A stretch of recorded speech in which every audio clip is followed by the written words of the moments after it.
Hi, I'm Ethan Hughes. I go to Hanson Elementary, and this is a project I'm working on for my social studies fair. It's about how women got the right to vote. Could you believe that women until 1893 weren't allowed to vote? They couldn't vote on anything, not even to get the right to vote. So then other states copied, and this is the year in. All the white ones didn't do it until 1920. They had to wait a while to get their vote. So here is a timeline telling what happens.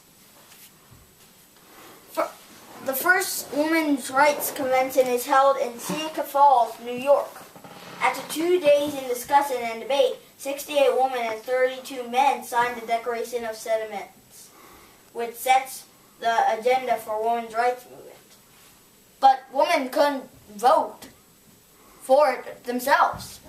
They had to get the men to agree that women deserve the vote.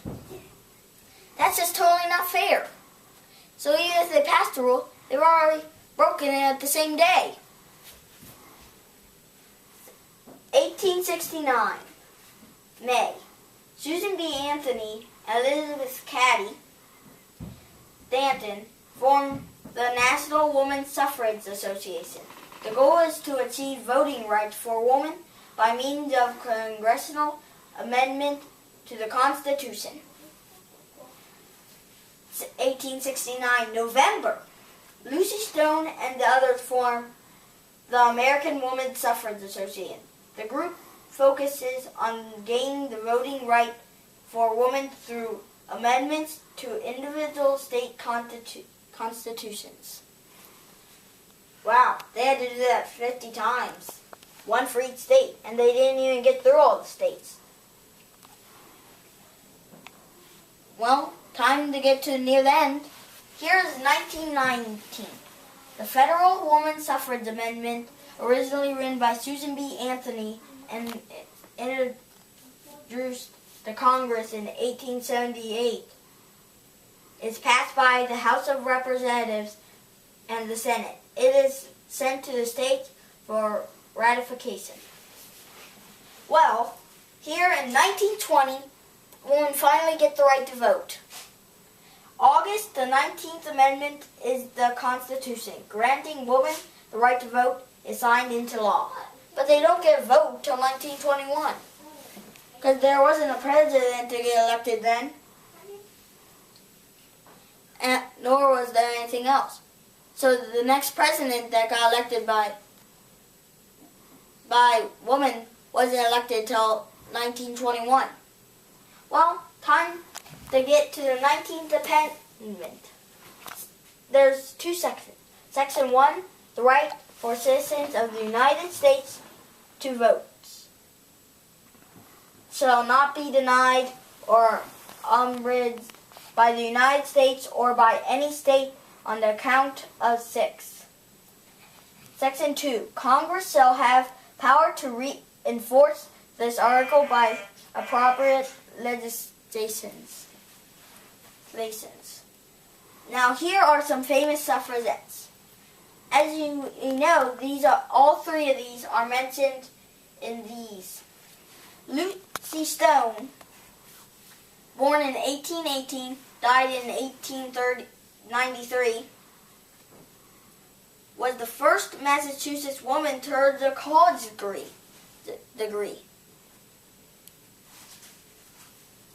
Kept her own name when she married. Founder of the American Women's Suffrage Association in 1869.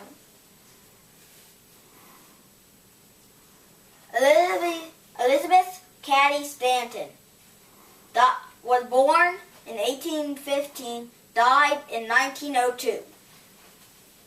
Issued Call to Women's Rights Convention in Seneca Falls in 1848.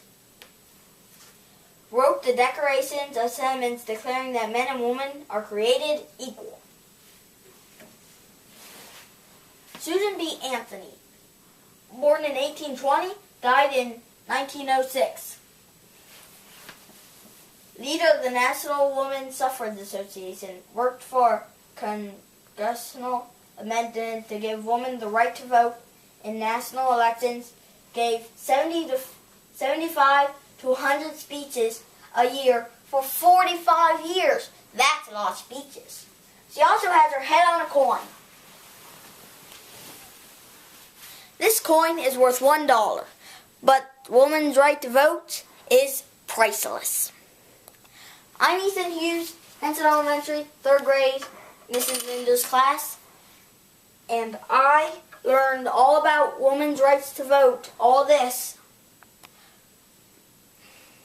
doing my social studies fair project.